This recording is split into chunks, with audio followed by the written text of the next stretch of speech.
संविदा काट छाट के ले आके परोस दे रहे, हो गई पीएचडी। तो इसलिए उस पे ज़्यादा फोकस किया जा रहा है कि गुणवत्तापूर्ण शोध हो ताकि हम बेहतर कर सकें हमारे। और जब इस तरह से मानक कड़े होते हैं, उसमें कड़ाई से पालन होता है, तो निश्चित रूप से अब देखिए, अब आप ही की परीक्षा हो, अगर चोरी चकारी ना हो तो आप भी पढ़ना शुरू कर देंगे। अगर कहीं से चोरी खोरी हो जा रही है तो चलो हो ही जाएगा, काम तो हो ही जाएगा, तो आप नहीं पढ़ेंगे। और कहीं मामला टाइट हो गया, चाहे जो होगा हिलने नहीं देंगे, तब रात भर नींद नहीं आएगी, पेपर खराब हो जाएगा, खूब पढ़ के जाएगा, है कि नहीं ऐसा? तो वही चीज है, इसलिए थोड़ा बेहतर करने का प्रयास होना चाहिए।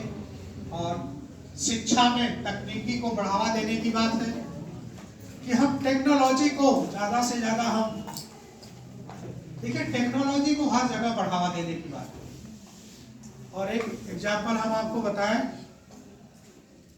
चाहे मेरे ख्याल से हमारा देश कृषि प्रधान देश, कृषि में ही देखिए, अगर हम विभिन्न टेक्नोलॉजी का यूज करते हैं, नए नए सीड्स डेवलप करते हैं, तो उससे उपज ज़्यादा होती है। नए नए इंस्ट्रूमेंट यूज कर रहे हैं हम, कटाई धुनाई पढ़ाई सब एक बार में हो गई, काम खत्म। नए नए हम खाद का प्रयोग कर रहे हैं, प्रोडक्शन बढ़ रहा है, या फिर नए नए सीड्स हैं, उनसे प्रोडक्शन बढ़ रहे हैं। तो क्या है, टेक्नोलॉजी है ना, जिसकी वजह से पहले से अधिक उत्पादन हम कर ले रहे हैं, है कि नहीं? सहमत है आप मेरी बात से? और जो लोग टेक्नोलॉजी का यूज कर रहे हैं वो बेहतर कुछ अच्छा कर पा रहे हैं, और चूंकि हम ज्यादातर टेक्नोलॉजी का यूज नहीं कर रहे तो पिछड़ जा रहे हैं, ये चीज है। तो इसी तरह एजुकेशन में भी है कि हम जितना टेक्नोलॉजी का यूज करेंगे उतना ही हम बेहतर सीखेंगे। जैसे आप आज आपको जो एक टेस्ट आ रहा होगा, कब ये बोर्ड भी है, तुरंत सटासट मैटर आ जा रहा है, आप देख ले रहे हैं, है ना? अभी यही नहीं रहता तो थोड़ा सा कम मन लगता है ना? वैसे वो अलग बात है कि आप पूरी तरह से तब भी इंटरेस्टेड हैं और बहुत पेशेंस से, और बहुत ही बड़ी ये चीज बड़ा अच्छा लगा मुझे कि बड़े पेशेंस से, बड़े कंसंट्रेट होकर के आप बिल्कुल सुन रहे हैं, समझ रहे हैं। पढ़ाने वाला भी 40 मिनट में उबने लगता है ना? मस्त। और पढ़ने वाला तो और ही पहले, तो आप लोग 1.5 घंटे से बैठे, बहुत बड़ी बात है। और मुझे लगता हम टेक्नोलॉजी से शिक्षा में क्वालिटी डेवलप होगी। और देखिए शिक्षण, किस तरह के शिक्षण की बात होगी, देखिए जो चीजें मैं आपको बता रहा हूँ ये चीज आप अपने भी शिक्षण में ले आएंगे।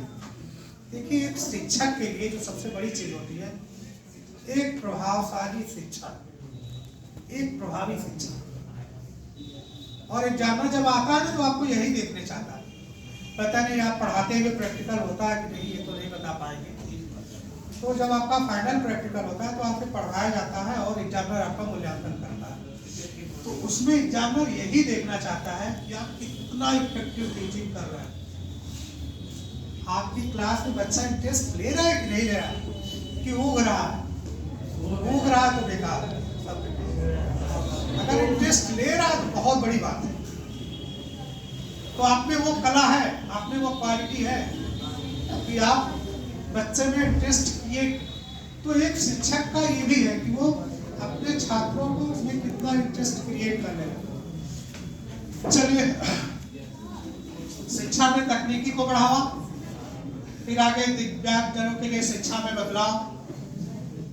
दिव्यांग जनों के लिए देखिए शिक्षा में काफी कुछ सुविधाएं दी जा रही हैं, और हर तरह का और दिन प्रतिदिन जो है उनको सुविधा मिलती जा रही है, उनको किसी प्रकार की दिक्कत ना हो, है ना?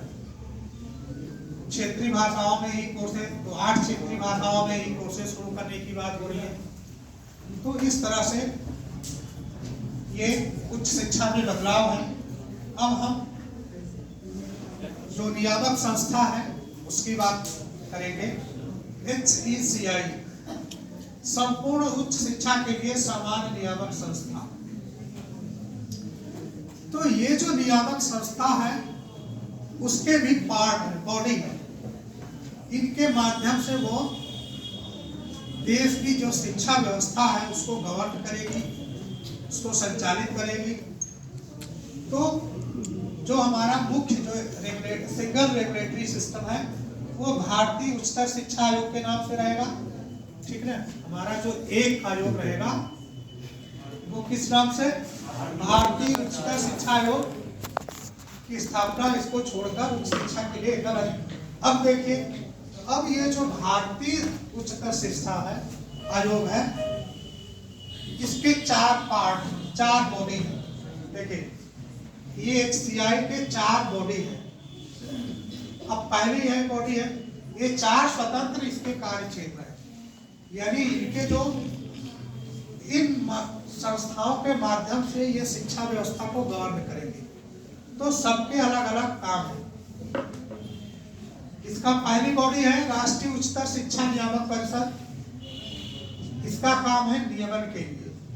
यह शिक्षा व्यवस्था का जो नियम कानून है उसकी जिम्मेवारी इस संस्था की होगी।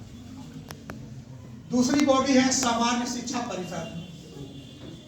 यह है मानक सेटिंग के लिए कि जो नियम कानून है, जो मानक है, उनको कैसे अमल में लाया जाए, उसकी जिम्मेवारी सामान्य शिक्षा परिषद की।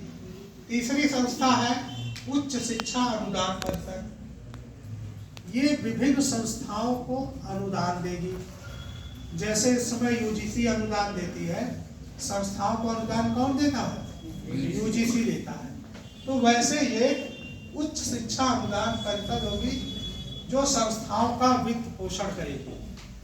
नेक्स्ट है राष्ट्रीय प्रत्यायन परिषद। यह संस्थाओं को मान्यता प्रदान करेगी। जो इस समय NAAC है वो असेसमेंट करती है, उसी का स्वरूप थोड़ा चेंज करके यहाँ पे मान्यता के लिए जिम्मेवारी इसको दिया गया है। इसको राष्ट्रीय प्रत्यायन परिषद। ठीक, चलिए नेक्स्ट छोड़ दीजिए सर। देखिए, हम समझ रहे हैं कि करीब 2 घंटे हो गए हैं। सर आपने चलिए, ये चीजें आपको बताई जा सकती है। एक बड़ा देखिए, MPhil प्रोग्राम को बंद कर दिया गया है। क्लियर?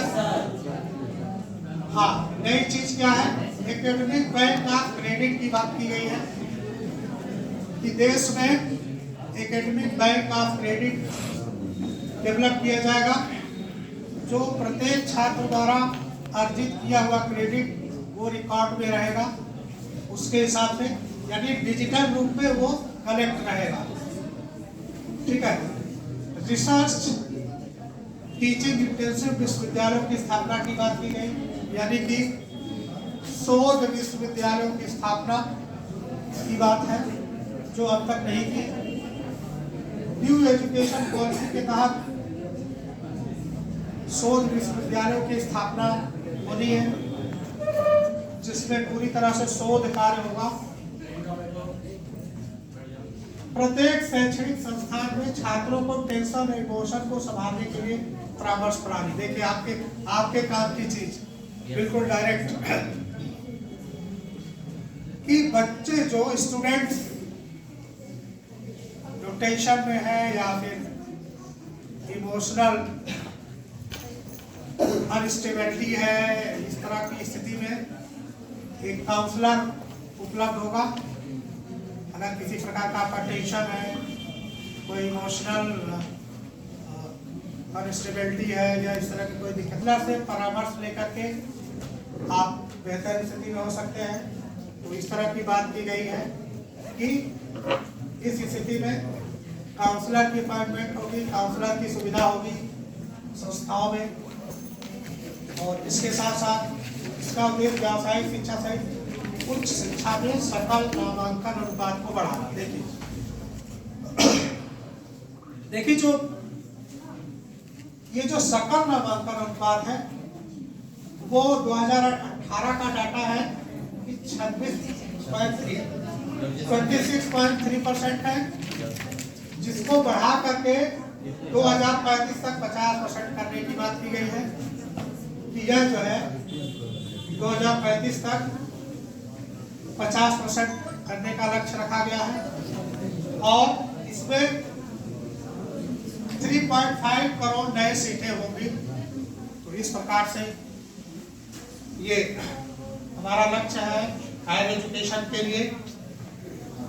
चलिए अब अध्यापक शिक्षा में देखिए, शिक्षकों की नियुक्ति में प्रभावी और पारदर्शी प्रक्रिया की बात की गई है कि जो शिक्षकों की अपॉइंटमेंट हो वो बेहतर पारदर्शी तरीका हो और प्रभावी हो तथा पालक समय समय पर किए गए प्रदर्शन के आकलन के आधार पर पदोन्नति और बीच बीच में उनका सस्पेंड होते रहना चाहिए और जिस आधार पर उनका प्रमोशन होगा। प्रभावी और पारदर्शी नियुक्ति, बीच बीच में सस्पेंड के आधार पर उनका प्रमोशन होगा। अब देखिए, प्रयास अच्छे के लिए होना चाहिए, वो अलग बात है, कमियां तो हर जगह है। कोशिश करते हैं कि बेहतर करने के लिए, लेकिन कुछ न कुछ कमियां रह जाती हैं, तो वही बात है। तो अच्छे के लिए प्रयास करेंगे तो हो सकता आज नहीं कल अच्छे हो ही जाएंगे। तो इस तरीके से राष्ट्रीय अध्यापक शिक्षा परिषद द्वारा वर्ष 2022 तक के लिए राष्ट्रीय व्यावसायिक मानक का विकास किया जाएगा। तो इस तरह का राष्ट्रीय व्यावसायिक मानक के बाद डेवलपमेंट करने की बात की जा रही है। नेशनल अध्यापक शिक्षा परिषद द्वारा NCERT से परामर्श के आधार पर नेशनल करिकुलम डेवलपमेंट करने की बात हो रही है। नेशनल करिकुलम फ्रेमवर्क की बात की गई है कि शिक्षकों की एजुकेशन के लिए, शिक्षक शिक्षा के लिए क्या पाठ्यक्रम हो, किन किन चीजों को सम्मिलित किया जाए, किन किन चीजों को पढ़ाया जाए कि हमारे जो बेहतर शिक्षक पैदा हो, हमारे देश में एक अच्छे शिक्षक हो, गुणवत्तापूर्ण हो। तो इस तरह से NCERT से परामर्श करके एक नेशनल करिकुलम फ्रेमवर्क डेवलप करने की बात की गई। आप लोग भी पढ़ते होंगे NCERT 2005, 2009, बिहार NCERT, ये सब पढ़ते होंगे ना। तो वही चीज है इसमें भी। फिर 2030 तक अध्यापन के लिए न्यूनतम डिग्री योग्यता 4 ईयर इंटीग्रेटेड कोर्स। देखिए, बहुत ही मेन इशू है कि 2030 तक 4 ईयर इंटीग्रेटेड कोर्स लागू हो जाएगा और उसके बाद अध्यापक बनने के लिए 4 ईयर इंटीग्रेटेड कोर्स होगा। ठीक है, और यह भी है कंडीशनल कि आपका 2 इयर्स और 1 इयर्स भी रहेगा, लेकिन उसकी कंडीशन थोड़ा अलग होगी। इंटरमीडिएट के बाद आप 4 ईयर इंटीग्रेटेड कोर्स करेंगे। ग्रेजुएशन के बाद 2 इयर्स का एक विकल्प होगा। अब उसमें चूंकि अभी देखिए पूरी तरह से लागू नहीं है ये, तो थोड़ा सा कुछ चीजें रह जाती है कि क्या क्या चीजें लागू होती हैं। और पीजी प्रोग्राम के बाद 1 ईयर पीरियड, इस तरह की बातें हैं।